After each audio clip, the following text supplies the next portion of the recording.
It is Saturday the 27th of September 2025 and I'm starting this video in Crewe, a Cheshire town that would quite possibly still be a village nowadays had it not been for the arrival of the railway. 200 years ago, on Tuesday the 27th of September 1825, locomotion number 1 made its first fare-paying passenger journey on the Stockton and Darlington Railway, pulling coal wagons and passenger coaches from Shildon to Stockton via Darlington. This was the birth of the modern passenger train and it has been celebrated this weekend.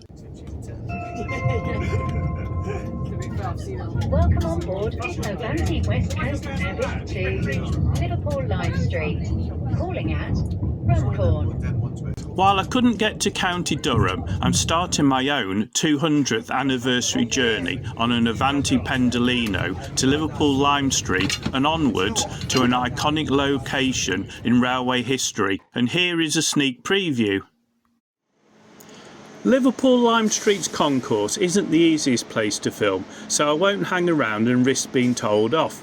So, without further ado, I'm boarding the 1400 Northern service to Manchester Airport. I've ridden this line as an Avanti divert in the past, but never with Northern, and all of the stations I'm visiting are new to me. Just 8 minutes after leaving Lime Street, I've arrived at Broad Green, a Merseyrail branded station, but you'll never see a Class 777 here.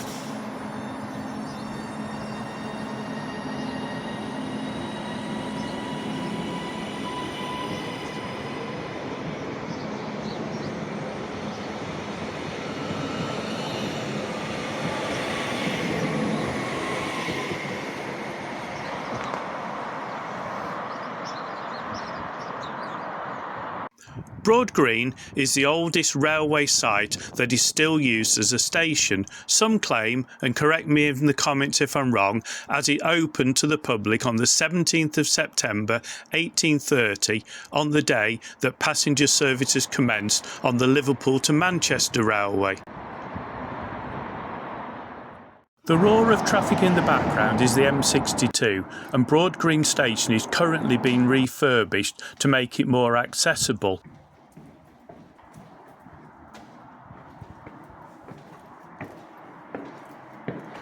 Here is a view of how the station looked in 1962, a photo taken by Ben Brooksbank.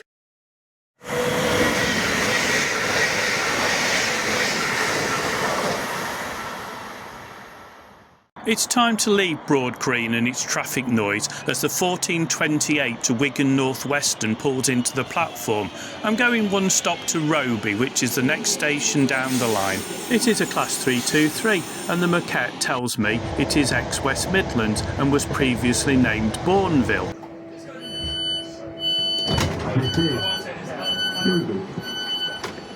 Roby Station opened in 1830 as Roby Lane Gate and has 4 platforms. Platforms 3 and 4 closed during the 1970s and were reinstated when the line was electrified during the 1990s.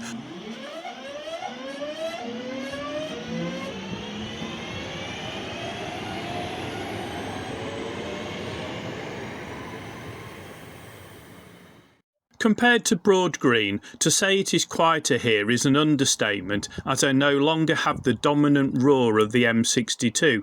It is nice and peaceful, and in between trains I've pretty much got the place to myself. There is lots to admire here at Roby, which is Merseyrail branded. The station building on Platform 1, which is served by trains from Manchester to Liverpool Lime Street, has some age, and I do like the canopy. This artwork is also a nice touch too. Can I say I like the subway? Go on.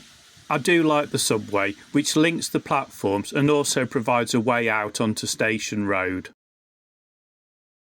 Talking of Station Road, I've decided to walk to the next station, Huyton, rather than catch the train, and I reckon it's going to take me around 15 minutes to do so.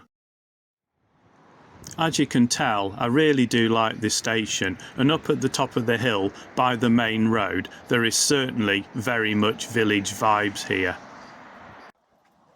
Well, that walk wasn't too bad, and I actually quite enjoyed it. I've arrived at Huyton Station. I'm surprised to find that the station building is on this side of the track rather than on the other side where the town centre is.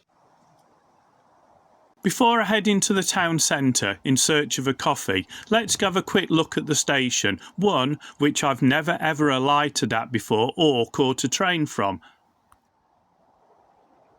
A subway with a village theme leads the way from the station to the town centre, where I found a pedestrian shopping street.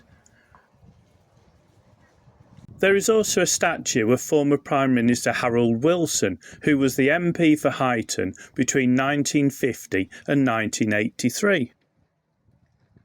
One thing I remember about Huyton from the 1970s and 1980s is the town having a rugby league team, which didn't enjoy much success and eventually disappeared along with the stadium.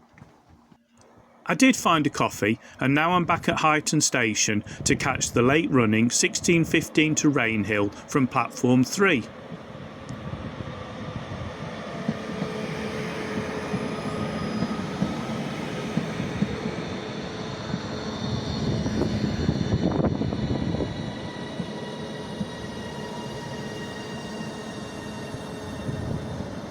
"5 minutes after leaving Huyton, I've arrived at the famous Rainhill station.